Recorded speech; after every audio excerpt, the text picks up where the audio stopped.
예, 원래 항상 우리가 가던 리차드 공원에서 야외 예배를 드렸어야 했는데 날씨가 이렇게 무더워 가지고 아마 호수가 녹조 현상이 일어났는지 냄새가 아주 심하다고 합니다. 그리고 처음 리차드 파크에 갔을 때는 참 깨끗하고 조용하고 좋았는데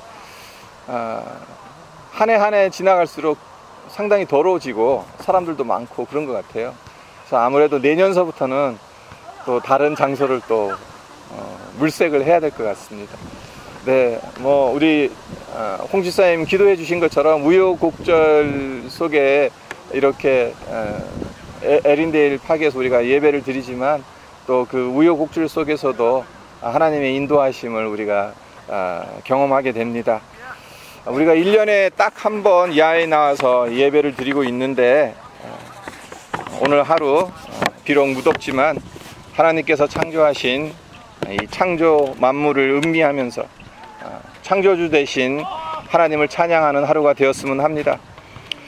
오늘 함께 살펴보고자 하는 본문 시편 8편은 원래는 메시아 시로 잘 알려져 있는 시예요. 그래서 히브리서 2장 6절로 9절을 보면 히브리서 기자가 이 시편을 메시아에 대한 예언으로 보고 예수님께서 그 예언을 이루셨다고 선언합니다. 제가 읽어드리겠습니다. 사람이 무엇이기에 주께서 그를 생각하시며 인자가 무엇이기에 주께서 그를 돌보시나이까.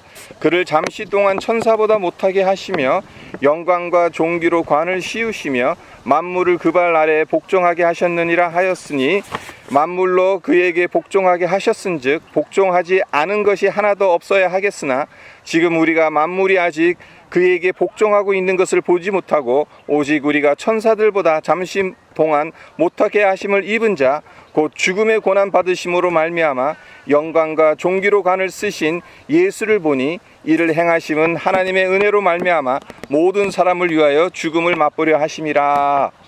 히브리서 기자는 시편 8편 4절에서 8절 이 말씀을 히브리서 기자 나름대로 해석을 한 거예요. 예수 그리스도가 이 땅에 오셨을 때 천사보다 못하게 이 땅에 오셔서 인간의 몸을 입고 오셔서 구원을 이루신 그 고난의 길을 가셨다, 그런 식으로 이야기를 합니다. 하지만 이 시를 그냥 문자 그대로 인간을 창조하신 하나님께 찬송하는 시로 읽어도 전혀 문제될 것이 없습니다. 그렇다면 시편 8편에서 하나님이 인간을 어떤 존재로 창조하셨다고 다윗이 말하고 있는지 두 가지로 생각해 보도록 하겠습니다. 첫째는 5절에 보면 그를 하나님보다 조금 못하게 하시고 라고 있습니다.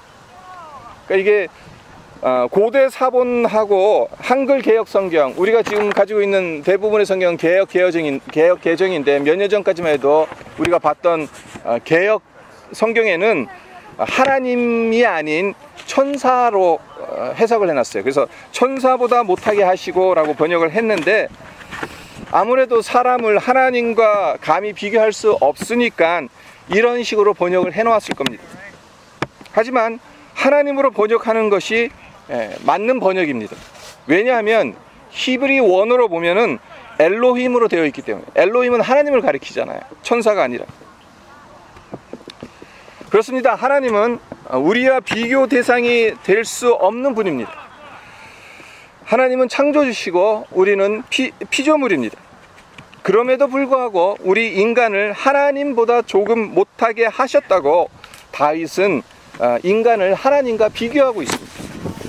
그만큼 하나님께서 우리를 귀하게 여기신다는 것인데, 여기서 하나님보다 조금 못하게 하셨다라는 그 의미는 하나님 다음이라는 의미가 있고요. 그리고 또한 모든 만물을 위한 관리자라는 의미가 내포되어져 있어요. 두 가지 의미가 내포되어져 있어요. 하나님보다 조금 못하게 만드셨다, 이 의미에는 하나님 다음이라는 의미하고 모든 만물을 관리하는 관리자라는 두 가지 뜻이 담겨져 있다는 거예요.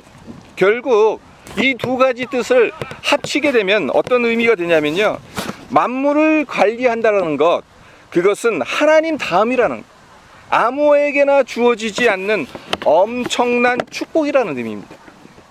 그래서 6절을 보시면 주의 손으로 만드신 것을 다스리게 하시고 만물을 그의 발 아래 두셨다. 그러니까 주의 손으로 만드신 것을 인간으로 하여금 다스리게 하셨고 인간의 발 아래 두셨다. 그러니까 엄청난 축복인 거죠. 이 세상에 존재하는 것은 주의 손으로 만드시지 않은 것이 하나도 없습니다. 그리고 하나님이 세상을 창조하실 때 아무렇게나 창조하신 것이 아니잖아요. 최고의 작품으로 창조하시지 않았습니까? 그런 작품들을 우리 인간이 관리하도록 맡기시고 권한을 주셨다는 겁니다. 얼마나 귀한 은혜입니까? 따라서 우리에게 허락하신 이 아름다운 자연을 볼 때마다 우리가 생각해야 되는 것이 단순히 너무 아름답다, 멋있다, 그것을 감상하는 것에만 머무는 것이 아니라 어떻게 하면 하나님께서 주신 이 만물을 잘 다스리고 돌보고 관리할 수 있을지를 생각하고 고민해야 한다는 거예요. 사실 아까도 우리 집사님하고 말씀을 나눴지만 토론토의 여름이 이렇게 더울 수가 없는 거예요. 30도 조금 넘어가면은 토론토의 이상 기온으로 사실 한 5년 전만 해도 그렇게 생각했는데 어제 같은 경우는 체감 온도가 43도까지 올라왔어요. 그러니까 지금 이런 모든 일들이 어째서 일어나는 것입니까? 인간이 하나님께서 주신 만물을 관리를 잘 못했기 때문이에요.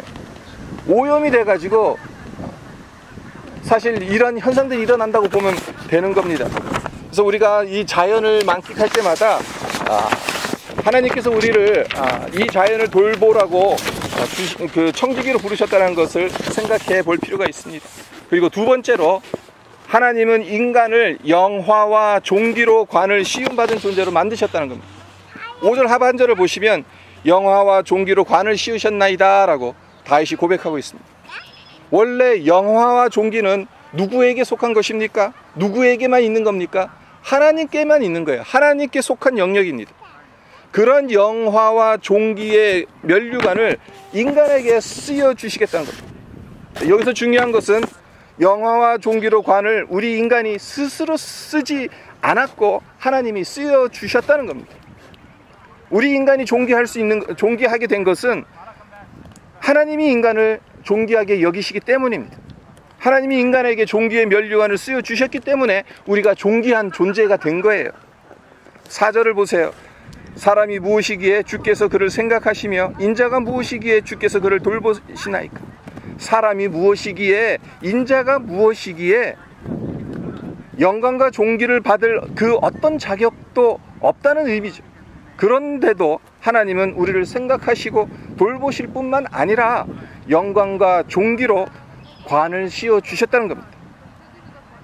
이 세상의 모든 것들은 사람을 위해서 존재합니다. 하나님께서 세상을 창조하셨을 때 사람을 중심으로 해서 만드신 거예요. 하지만 사람이 중심이라는 생각에만 머문다면 이것은 자칫 잘못하면 인본주의로 빠져들 수밖에 없습니다. 성경의 가르침은 이것이 아닙니다. 성경은 인본주의를 뛰어넘는 창조 이유가 있다고 가르칩니다. 그것이 무엇이냐? 인간이 세상의 중심인 것은 하나님이 모든 피조물 중에 사람에게만 영화와 종기로 관을 씌워주셨기 때문에 그런 겁니다. 그리고 그렇게 하신 것은 하나님의 손으로 만드신 이 만물을 잘 보살피고 관리하라는 겁니다. 종기와 영화를 주셔서 우리로 하여금 하나님께서 이 자연 만물을 만드신 것을 잘 관리하라고 하신 거죠. 여러분과 저를 하나님보다 조금 못하게 만드시고 영화와 종기로 관을 씌워주신 이유가 청지기로서 하나님께서 빚으신 아름다운 자연을 잘 가꾸고 보살피게 하시기 위함이라고 말씀드렸는데, 이 아름다운 풍광을 만끽하면서 이 사실을 느끼고 또 깨닫고 그로 인해서 우리를 빚으신 하나님의 창조 목적을 이루어가는 우리 모두가 되기를 주님의 이름으로 축원드립니다.